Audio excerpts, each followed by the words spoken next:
Washington says this base launched Tuesday's deadly chemical weapons attack, or suspected chemical weapons attack. The strikes now escalate the U.S. military role in Syria, and it's already drawn sharp criticism from Syrian ally Russia. Now, for more on this, let's get reaction. For that, we can cross to Moscow, where France 24's Thomas Lowe joins us now. Thomas, first tell us, what are we hearing from the Kremlin, from state-run media there? Very stern words from Dmitry Peskov, who is the spokesperson for the Russian President Vladimir Putin. First and foremost, he said that this is an act of aggression against a sovereign state and that it's illegal under international law.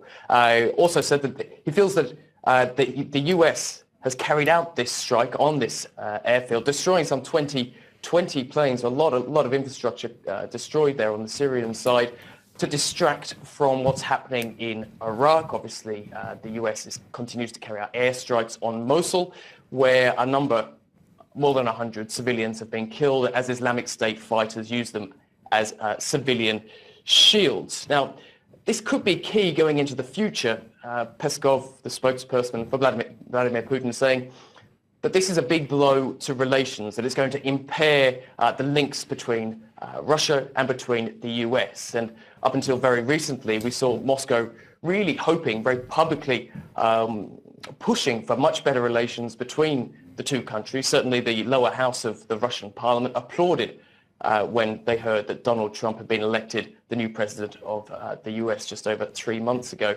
Obviously, those kind of hopes really look far behind us now.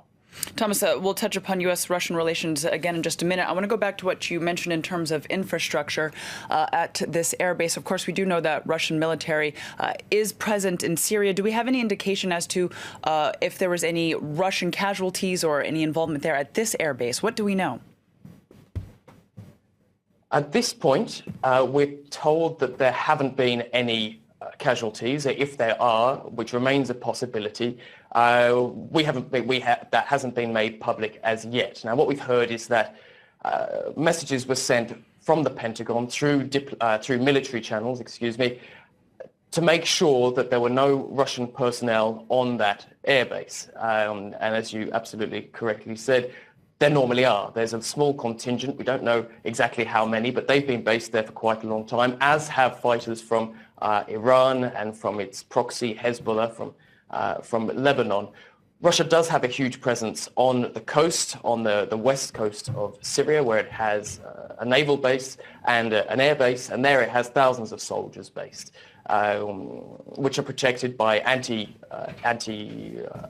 missiles, so defense missiles, very technologically advanced, the S-400, which were sent to Syria in great fanfare more than a year ago. One of the questions that's being asked here now in Moscow is, why weren't they used? Why didn't they afford a protection to the Assad regime when these cruise missiles came and hit this airbase? Indeed. Now, we did hear from the Secretary of State, Rex Tillerson, U.S. Secretary of State, saying that Washington did not seek Kremlin approval, though they did, as you mentioned, notify them of what was to take base. So what does this mean for U.S.-Russia relations? Of course, there had been some increased hopes, perhaps, of some cooperation in terms of the fight against the Islamic State group.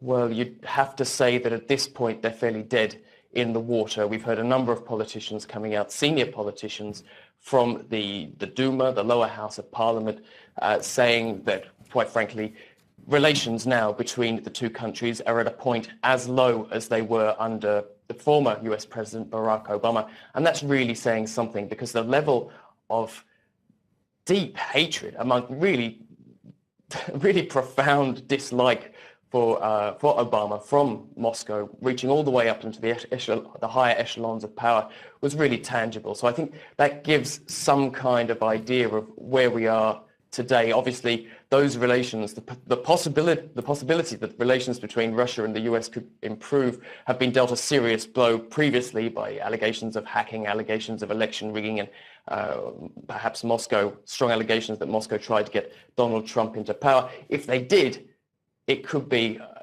they could well be regretting it now.